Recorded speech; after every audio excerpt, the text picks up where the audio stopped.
red for power, black for ground, yellows for signal. So what I did was I figured out which one was the power. So whenever I turn on my light, I turn on my the light switch, this gonna turn on and the strap light is gonna turn on too.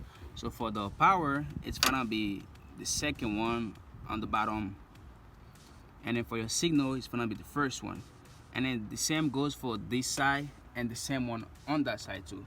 So if you put your power, it's gonna be this one, it's gonna be the same on the other side too, and your signal is gonna be the same on the other side. If you have the same Chrysler too, I believe it should be the same.